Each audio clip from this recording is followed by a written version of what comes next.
everyone, drum tech drummer and YouTube educator Kenny Sharretts coming to you from Rock Armor Studios today to give you a video that I hope you find is very useful, very educational, and also very entertaining.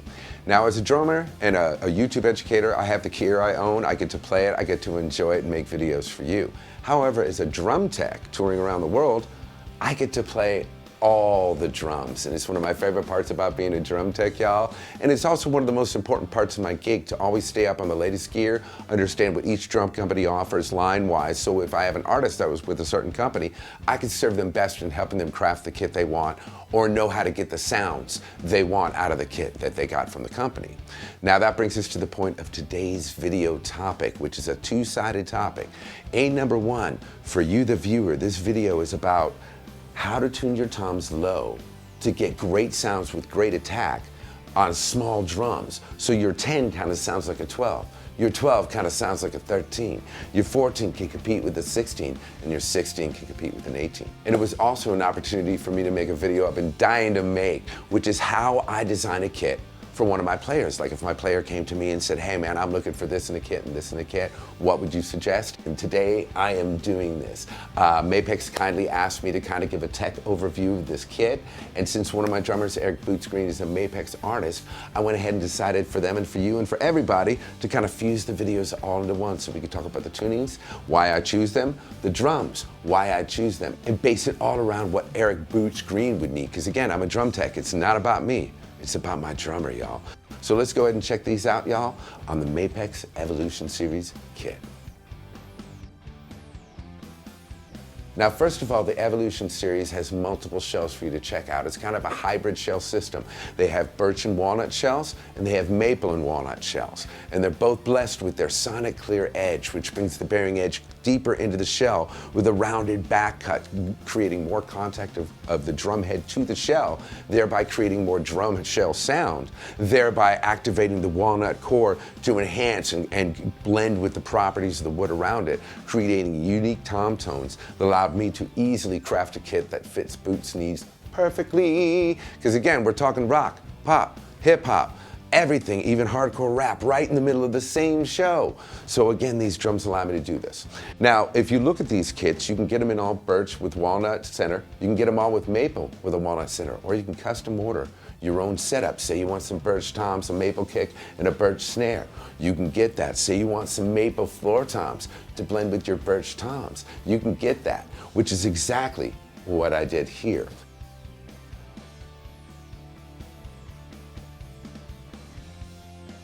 Now in this situation, I know for a fact that Boots needs high toms that project. They gotta have tone, they gotta have warmth, so they blend with the samples, they can blend with tracks, they can blend with percussion parts that are coming at him. So he needs toms that are warm sounding and rich sounding. However, in an arena, a 10-inch tom and a 12-inch tom tuned low is gonna get lost, y'all. So with the proper interval and the proper shell material, I can create toms that cut and project right through the arena, yet still sound rich.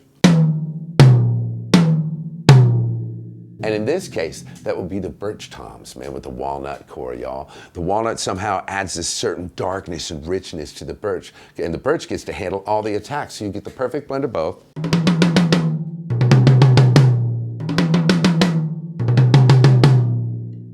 And it's perfect for what Boots needs, because again, we're trying to make this 10 kind of fit the role of a 12. We want it to have bite, but we want it to have bottom end. Same with this 12, more like a 13, a lot of bite, but bottom end, you want big sounds. Well, this is why I chose the birch shell, and it's also why I chose the perfect fourth tuning. Tonic, perfect fourth above. Something about the perfect fourth just pops, especially in arena. It allows the drum to cut, allows it to project up into the overhead, so you get a bigger picture of the toms in the overall image of your kit. And with these shells, man, with the walnut giving that extra warmth, surprisingly being the wormwood here, these fit perfectly. Now, another reason I like these toms for Boots is the adjustment knob they have for controlling the sustain system on these halo mounts. Now these halo mounts are marked right at the center line, or mount right at the center line, right under the lugs. It's a center line mounting, y'all, allowing the shell to resonate freely. There's not one side or the other being pushed on too hard. So this is really a cool feature for me as a tech. All right, y'all, so now let's take a look at these floor toms that I chose. Now for boots, I chose maple floor toms because I know a lot of times too much attack and pop music can make a floor tom stick out and it doesn't sound natural. In this case, I want them to sound rich and deep,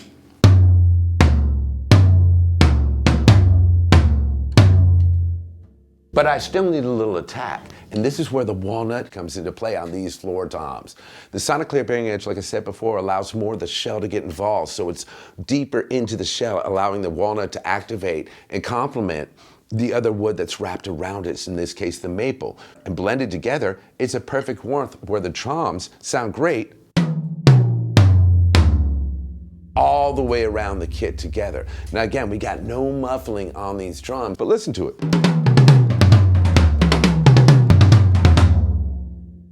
Now the other thing I'm loving about this maple and this sonic clear bearing edge is it's allowing me to tune ultra easy. These drums were so unbelievably easy to tune up, y'all. And it's allowing me to get super low tones out of this drum. And I'm giving you that full arena spread that allows the toms to sound huge across the range, to where it sounds like you're actually going around the mountain with these toms. And the bearing edges allow this to happen. And I'm also loving these hoops, man, like the stick jumper hoops with the bend in. Man, they feel really good on my sticks. And again, I think it's part of what's allowing this drum to tune so cleanly, so low. Because again, this drum for boots sometimes is either the gong bass drum or has to match up with the gong bass drum. So it can't be all high, it's got to be low. And that's what I'm really digging about the tuning on this drum, is that it still has projection and body, but it's like a big, almost like a timpani, man. And that's what I'm going for. So let's go ahead and take a look at the snare I chose. Now in this situation, this is not a snare drum that he would use as his main snare drum. Boots is a 12 to a 13 snare guy. He wants it crisp and clean, because I know there's two things that Boots like about a snare sound. One, it's got a rich, thick body to it and a fullness to it, so it blends with all the clap samples he has to trigger or other tracks on that he plays along with that allow him to have a full snare sound. He wants it to blend like a producer. However, I also know it's got to have crack, and I'm talking like almost church-type crack. It's got a bite. However, in some situations, Boots will have 2, maybe 3 snares. He'll have like a big low-tuned ballad snare or Motown-style snare. He'll have his 12 or 13 right here cranked up super tight, and then he'll have the in-betweener. And so with that in mind, I chose this birch walnut combination so we can get the darkness and projection of the walnut like we got here out of the toms, but you still get the crack and projection of the birch. And I'm telling you, I have chosen the right drum, because this,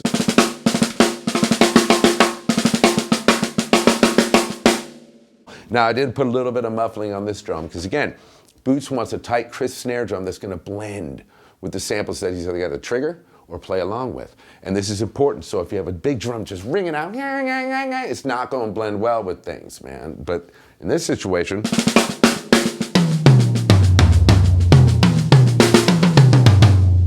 you get a crisp, clean, tight snare sound with a lot of body, a lot of fullness, but it's got crack. Come on!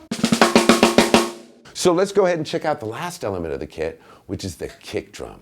All right, now in this situation, I took into account the fact that Boots almost always has a trigger on his kick drum. He has to reflect some of the recordings and the elements of the recording so it could bring the listener and the fan in the arena the whole experience of the record, but live, right? So it'll usually have a trigger on the kick drum. So I chose the maple walnut shell for his kick drum, so we had a nice warm round kick drum with a dark, thick attack to it to blend with the higher, clickier attacks that you get out of a lot of the samples that I programmed for him. I know on Puff Daddy, programmed a lot of trigger samples for him, and I know this kick would blend perfectly with it. Now, it's got a lot of body, it's got a lot of punch. I'm gonna drop the snare so you can really hear the bottom end.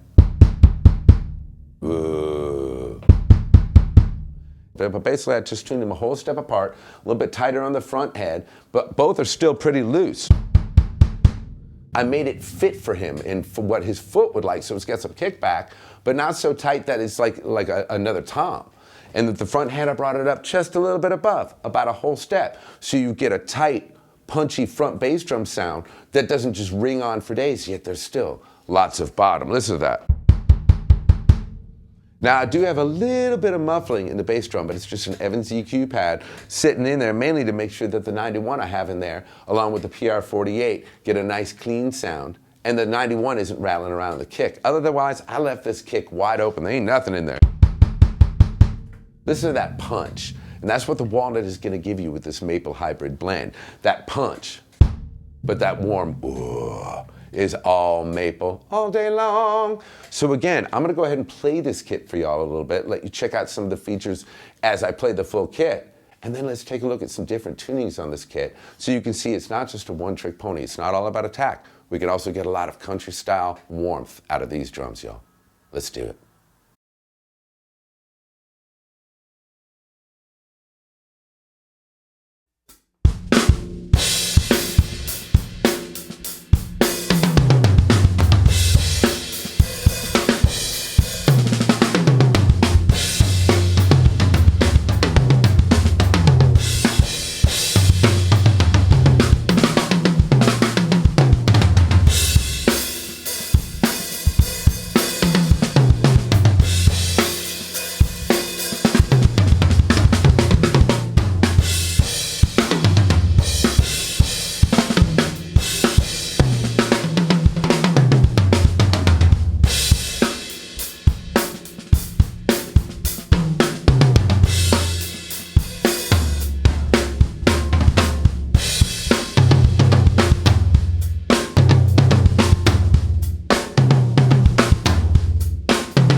All right, y'all, that was absolutely phenomenal. Exactly what I hoped for, exactly what I expected, exactly what I would want to give Boots. If he said, hey, Kenny, man, tell me about the Saturn Evolution series. How would I put a kit together? This is how I would put the kit together. However, I also want to show a little bit more versatility in tuning. So the first tuning tip I want to show you is how I would take these up from a perfect fourth, which is the tonic, perfect fourth above, on the bottom head, to a major third, where I'll raise these top heads just a little bit to see how these drums sound tuned a little bit higher, a little bit more warm, and possibly better for a different venue like a smaller theater or a really cool club gig, y'all. So let's get it on and get to some tuning.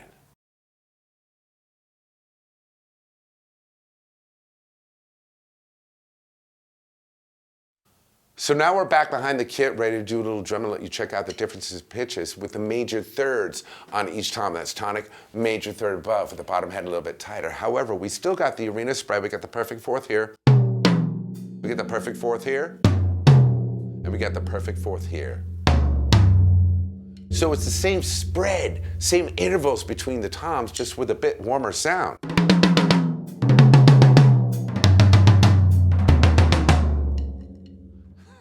And I gotta keep muting them because again, man, there's so much sustain in these drums. I did put no muffling. These are single ply heads. Give you an idea of what this drum kit does and what these features all do together.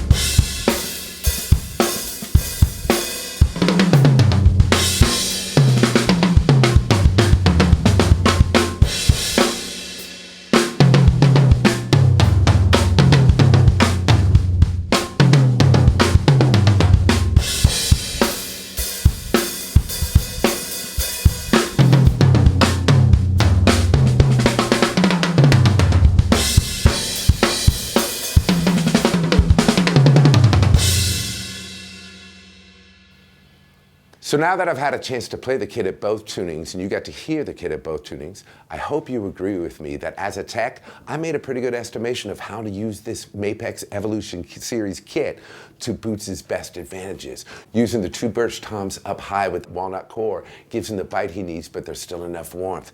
Putting these warm maple with the walnut core for attack floor toms in position have absolutely exactly what I would want as a tech out of these drums for Boots.